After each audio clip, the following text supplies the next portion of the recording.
Hello बच्चों, कैसे हैं आप सब। Welcome to my channel biology blueprint by Megha Sharma. आज का मेरा टॉपिक है ह्यूमन प्रेगनेंसी।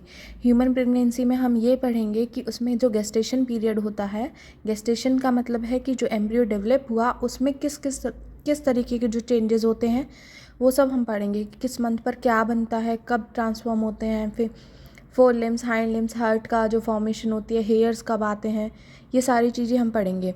ये इसमें से नीट के जो एक आधी क्वेश्चन जो है वो ज़रूर बनकर कर आता है, जो कि आपकी नीट के एग्ज़ाम के लिए बहुत ज़रूरी है। ठीक है। ह्यूमन प्रेगनेंसी में देखिए, गेस्टेशन पीरियड का मतलब है जो कि वो 9 मंथ तक रहता है ह्यूमंस में। अगर हम कैट की बात करें तो कैट में 2 मंथ्स के लिए, डॉग्स में भी 2 मंथ्स के लिए होता है, लेकिन एलिफेंट्स में कितना होता है, 21 मंथ्स के लिए। हमें पता है कि जो जर्म लेयर्स होती हैं और स्टेम सेल्स होते हैं, जर्म सेल्स की बात करें, जर्म सेल्स जो होती हैं वो हमारी जितने भी टिश्यू या ऑर्गन्स होते हैं उनकी फॉर्मेशन कराते हैं। स्टेम सेल्स क्या होती हैं, जर्म सेल्स वही कराएंगे, ऑर्गन्स वगैरह बनाएंगे। लेकिन स्टेम सेल्स भी होती हैं, ये हमारी इनर सेल मास में प्रेजेंट होती हैं, लेकिन इनके पास एक टेंडेंसी होती है, एक एबिलिटी होती है कि ये किसी भी तरीके के ऑर्गन और टिश्यू का जो है फॉर्मेशन करा सकते हैं। इंपॉर्टेंट है, ये ज़रूर ध्यान रखना, आगे भी बहुत पूछ लिया जाता है। हार्मोन्स कौन कौन से नेसेसरी होते हैं प्रेगनेंसी के लिए, oestrogen, progesterone, cortisol, prolactin, thyroxine.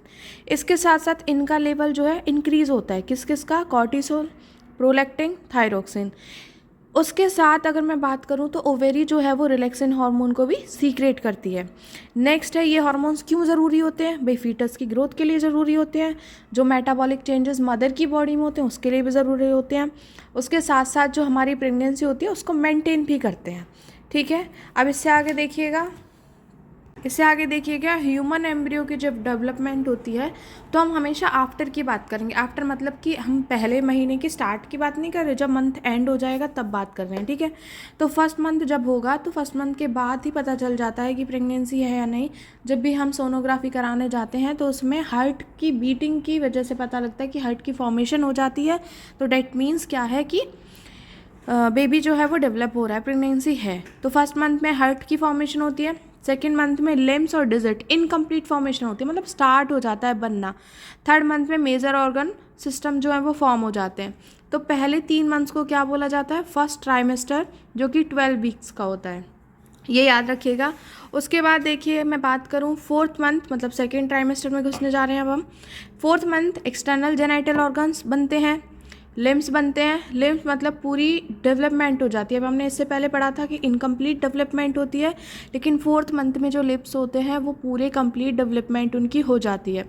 Fifth month की बात करें तो पहली जो मूवमेंट है वो कब देखी जा सकती है, फिफ्थ मंथ में। ठीक है। और हेयर्स जो हैं वो स्मॉल हेयर्स जो हैं वो हेड पर आ जाते हैं। ये आपके AIPMT 2010 में आया हुआ क्वेश्चन है, तो यहाँ से ये जो पॉइंट है वो बहुत ही इंपॉर्टेंट है, आप बिल्कुल ध्यान रखना। 6 मंथ की बात करें तो बॉडी जो है वो छोटे छोटे हेयर से, बिल्कुल पतले से, जो जैसे बॉडी पर हेयर्स प्रेजेंट होते हैं उससे कवर हो जाती है। आईलिड्स जो हैं वो सेपरेट हो जाती हैं और आईलैशेस जो है वो फॉर्म होते हैं, मतलब आई का स्ट्रक्चर 6 मंथ में। सेकेंड ट्राइमेस्टर बोला जाता है इसको, ये 24 वीक्स का होगा। 7th मंथ की अगर मैं बात करूँ, 7th और 8th मंथ में क्या है, बेबी की ग्रोथ जो प्रॉपरली होती है, हियरिंग सेंस वगैरह सब कुछ बनने लग जाता है। ठीक है। वो बहुत फास्ट मूवमेंट करते हैं। यहाँ end of the 9th month की बात करें तो वो रेडी हो जाता है डिलीवरी के लिए। ठीक है। NCERT में सिर्फ 6 के बाद डायरेक्टली 9 मंथ का बताया हुआ है, लेकिन 7th और 8th का मैंने बता दिया है कि वहाँ पर क्या होता है, बेबी की ग्रोथ होती है और सारे चेंजेस जो हैं वो फॉर्म हो जाते हैं। आई होप कि आपको ये सारा क्लियर हुआ हो। इम्पॉर्टेंट है for the NEET exam. So please like, share and subscribe my channel. Thank you so much. Biology Blueprint.